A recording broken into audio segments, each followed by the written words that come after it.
ഈ കരാറിൽ ഏർപ്പെട്ട പ്രതിഫലം സമ്മതിച്ചു വന്നു കഴിഞ്ഞാൽ പാലിക്കേണ്ട കാര്യമാണ്. നിങ്ങൾ കോൾ ടൈം റെസ്പെക്ട് ചെയ്യണം. നിങ്ങൾ നിങ്ങളുടെ ജോലി കൃത്യമായിട്ട് ചെയ്യണം. നിങ്ങൾ ഒരു ഷൂട്ടിങ്ങിൽ നിന്ന് ബ്രേക്ക് എടുക്കുന്നുണ്ടെങ്കിൽ അത് നിശ്ചിത ദിവസം മുമ്പ് നിങ്ങൾ അതിൻ്റെ ബന്ധപ്പെട്ട ആളുകളെ അറിയിക്കണം. ഇത്തരം വ്യവസ്ഥകൾ പാലിക്കപ്പെടണം. അത് പാലിക്കപ്പെടണം. പിന്നെ പ്രൊമോഷൻസിന് എന്തുകൊണ്ട് വരുന്നില്ല ആളുകൾ?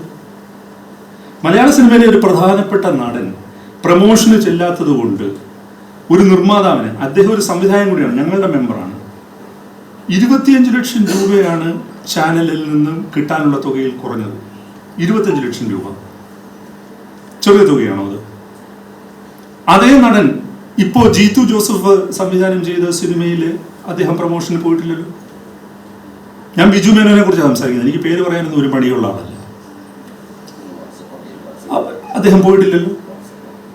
ഇതെന്താ പ്രൊഡ്യൂസേഴ്സ് അസോസിയേഷന്റെ കരാറിലുള്ള കാര്യമല്ലേ പ്രൊമോഷൻ എന്നുള്ളത്? അല്ലേ?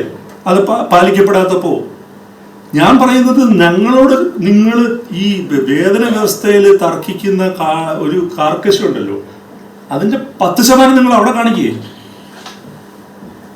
ഒരു പടം പ്രൊമോട്ട് ചെയ്യാനുള്ള ബാധ്യത എനിക്കാണെന്നൊരു കരാറിൽ എഴുതി ഒപ്പിട്ട ശേഷം പോവാതിരിക്കുക. അതിന് മുകളിൽ ആ നിർമ്മാതാവിന് 25 ലക്ഷം രൂപ നഷ്ടപ്പെടുക. ഇപ്പോൾ വന്ന സിനിമയിലും ഇത് തന്നെയാണ് സംഭവിക്കുന്നത്. അപ്പോൾ ഇത്തരം കാര്യങ്ങൾ കറക്റ്റ് ചെയ്ത് കഴിഞ്ഞാൽ തന്നെ നിങ്ങൾക്ക് അടുത്ത വർഷം നമ്മൾ ചർച്ചയ്ക്കിരിക്കുമ്പോൾ നിങ്ങൾ തന്നെ സ്വമനസാൽ ഒരു 50% പേർക്ക് കൂട്ടിക്കൊള്ളും. തീർച്ചയായും. അപ്പം ഞങ്ങൾ അതിനൊപ്പം നിങ്ങളോട് നിൽക്കാം.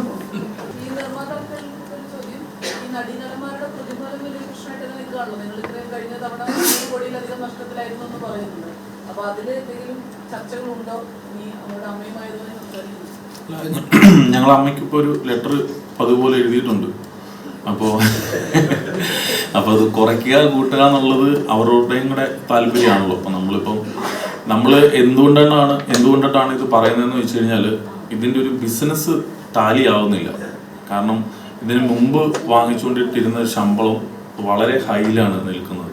ഇപ്പോൾ ബിസിനസ് ഗണ്യമായിട്ട് കുറഞ്ഞപ്പോൾ ഇതുമായിട്ട് ടാലി ആവുന്നില്ല എന്നുള്ളതാണ് ഇതിൻ്റെ യാഥാർത്ഥ്യം. ഇത് നമ്മൾ പല സാഹചര്യത്തിലും നമ്മളിത് പബ്ലിക്കായിട്ട് പറഞ്ഞു, നമ്മൾ അമ്മയ്ക്ക് ലെറ്റർ അയച്ച് പറഞ്ഞു, നമ്മൾ ഇവരെ ആർട്ടിസ്റ്റുകളെ കാണുമ്പം പറയുന്നുണ്ട്. അപ്പം നമ്മളിത് നിരന്തരം പരിശ്രമിക്കുകയാണ്.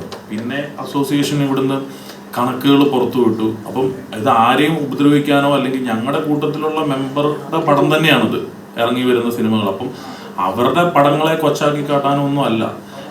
ഇതിൻ്റെ ഒരു എന്താ പറയുക, മറ്റ് നിർമ്മാതാക്കൾക്കും സിനിമ എടുക്കുമ്പോൾ അപ്പോൾ അവരൊക്കെ അതിൻ്റെ ഒരു ബിസിനസ് കാര്യങ്ങൾ നോക്കുമ്പോൾ ഒട്ടും മാച്ചായിട്ട് വരുന്നില്ല. അതുകൊണ്ടിട്ടാണ് ഞങ്ങളിങ്ങനെ പരിശ്രമിച്ചുകൊണ്ടിട്ടിരിക്കുന്നത്. ഇതല്ലാതെയും വേറെയുള്ള പുതിയ നിർമ്മാതാക്കൾ വന്ന് സിനിമ എടുത്തുകൊണ്ടിട്ട് തന്നെയാണ് ഇരിക്കുന്നത്. ഇപ്പോഴും നേരത്തെ കുറച്ച് കുറവുണ്ടായിരുന്നു, ഇപ്പം വീണ്ടും അതൊക്കെ മെച്ചപ്പെട്ട് വരുന്നുണ്ട്. അപ്പം സിനിമകൾ സംഭവിച്ചുകൊണ്ടിട്ട് തന്നെയാണ് ഇരിക്കുന്നത്. പക്ഷെ നിരന്തരം സിനിമകൾ എടുക്കുന്നവരുടെ ഒരു ആഗ്രഹം എന്താണെന്ന് വെച്ച് കഴിഞ്ഞാൽ, അവർ കുറച്ചുകൂടെ റെമ്യൂണറേഷൻ കുറച്ചു കഴിഞ്ഞാൽ നമുക്കൊരു മിനിമം റിസ്കിലേക്ക് ഇതിനെ കൊണ്ടുവരിക എന്നുള്ളത് മാത്രമാണ് ഇതുകൊണ്ടിട്ട് ഉദ്ദേശിക്കുന്നത്. ഹോം അപ്ലയൻസ് വാങ്ങാൻ ഒരിടത്ത്, ക്രോക്കറി വാങ്ങാൻ വേറൊരിടത്ത്, ഗാഡ്ജറ്റ്സ് വാങ്ങാൻ വേറെ എവിടെയോ ഒരിടത്ത്. അതെ, എന്തിനെങ്ങനെ പലയിടത്തും ഓടണം? മൈജി ഫ്യൂച്ചർ ഉണ്ടല്ലോ.